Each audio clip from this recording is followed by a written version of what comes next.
अस्सलाम वालेकुम। सीखो सब कुछ में खुश आमदीद। दोस्तों, आज हम सीखेंगे कि हम किस तरह कस्टमर नेम के नीचे जितने भी ब्लैंक सेल्स है उसको फिल करवा सकते हैं कस्टमर नेम से माइक्रोसॉफ्ट एक्सेल में।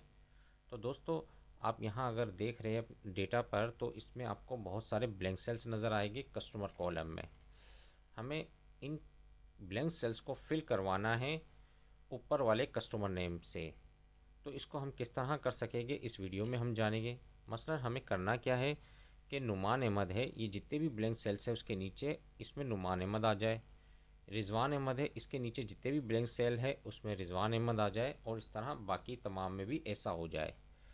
तो ये टास्क हमें परफॉर्म करना है। मैं आपको बहुत ही आसान और सिंपल टेक्निक बताऊंगा जिसके थ्रू आप ये काम कर पाएंगे। तो सबसे पहले आप कस्टमर वाले कॉलम में जितने भी कस्टमर है और ब्लैंक सेल्स हैं उन सबको सिलेक्ट कर लीजिए।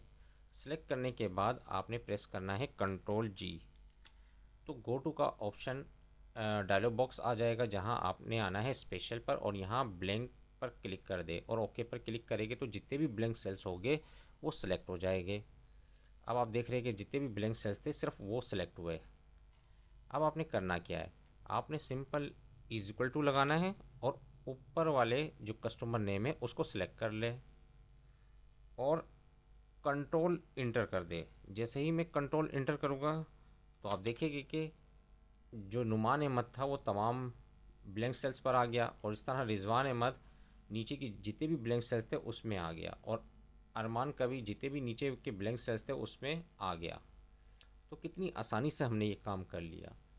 तो दोस्तों, उम्मीद है कि ये वीडियो आपको बहुत पसंद आई होगी। लाइक को सब्सक्राइब करना मत भूलिएगा। दोस्तों, आप मेरे चैनल को सब्सक्राइब ज़रूर कीजिए ताकि कोई भी नई वीडियो आए तो उसका नोटिफिकेशन आपको मिलता रहे। Thanks for watching. अल्लाह हाफिज़।